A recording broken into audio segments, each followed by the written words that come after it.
Okay, so let's go back to our conversation about emotional intelligence. So emotional intelligence is separate from the rest of the intelligence that we've talked about, this G factor, these multiple intelligences, the triarchic theory. Emotional intelligence is separate. It's dealing with how we assess and evaluate and regulate our emotions, right? We've talked about that there's different components of our emotional intelligence. Our perceived emotion, our understanding of emotions, managing our emotions, and then using our emotions. So utilizing our emotions to be able to adapt or be creative. So all of these things go together, right? So recognizing emotion in other people, in music, in stories, understanding that of like why that emotion is there and how emotions change based on situations, managing our emotions, our ability to like express the correct emotion in different situations, and then using it, utilizing our emotions to be able to be creative, right? So like using your sadness to come up with a good breakup song, right? So that's the idea of emotional intelligence. However, there's some criticism to this. So Gardner, who came up with the multiple intelligences, he and others criticize the idea of emotional intelligence because we really can't quantify this idea of our emotions, right? It's hard to test this. It's hard to test whether or not someone is good at reading emotions, at using their emotions, right? So we stretch this idea of intelligence too far. It's not quantifiable. Also, there's a lot of controversy around teaching of emotional intelligence because really we shouldn't be teaching how to be emotional other than like within our own family groups, okay? So how can we balance intelligence and creativity? We know creativity is the ability to produce ideas that are new and valuable, and it somewhat correlates with our intelligence. There's a couple of factors that show this correlation. First is our expertise in an area. You can't be creative without being an expert in the particular subject, right?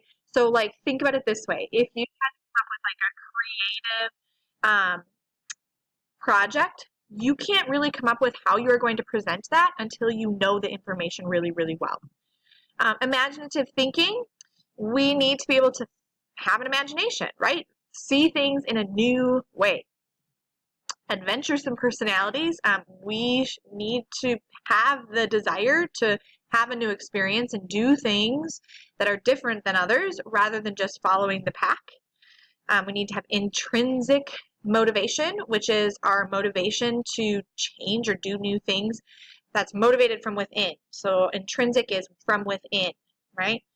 And then a creative environment. If you are in a really boring area and non-supportive or unsupportive, then you're not going to be creative. If I don't allow you to show your thinking in a new way, you're not going to do that. Okay, so that's how intelligence and creativity are kind of connected. These are the factors that are involved in creativity.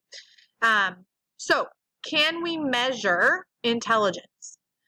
Some recent studies have shown some correlation about positive 0.4, which again isn't super strong, but it's there, right? We do have a correlation between our brain size and intelligence. As that brain size decreases with age, scores on verbal intelligence also decreases. Basically, we think that our gray matter concentration is higher in people with high intelligence, okay? Some studies of brain functioning show that people who have high intelligence tests perceive stimuli faster, retrieve information from their memory quicker, and show faster brain times. Basically, it's not about the size of the brain, it's about the neural connections that we make, okay? So the speed of our processing. Density matters, not size. So these are kind of two different viewpoints of intelligence in our brain. One is saying, yep, the size of the brain matters. The other one is saying, nope, just what's inside the brain matters, the connections. So there's two types of intelligence that we need to know about. The first is crystallized intelligence. Crystallized intelligence, think of them as like hard crystals, right? It's hard to break a crystal. These are the hard facts, the accumulation of knowledge, facts, skills that we acquire throughout our life. Crystallized intelligence we get through school. These are the facts that we learn throughout throughout our life, throughout school, right? But we also have fluid intelligence. Fluid intelligence is the ability to decipher information and make decisions, especially in new situations. This gets more difficult at an old age. It decreases as we get older. And so it increases up to about our adolescent, early adulthood, and then it decreases as we get older. Basically, it's the ability to take that idea of like you can't teach an old dog new tricks, right? That once you're set in your ways, you're there. And so it's hard to bring new information and think differently about it. The Flynn effect is that we have an increasing intelligence score as time passes. So over time, as you get older, your intelligence scores are going to go up. And then our stereotype threat. Our stereotype threat is a situational predicament in which people are or feel themselves to be at risk of conforming to stereotypes about their social group.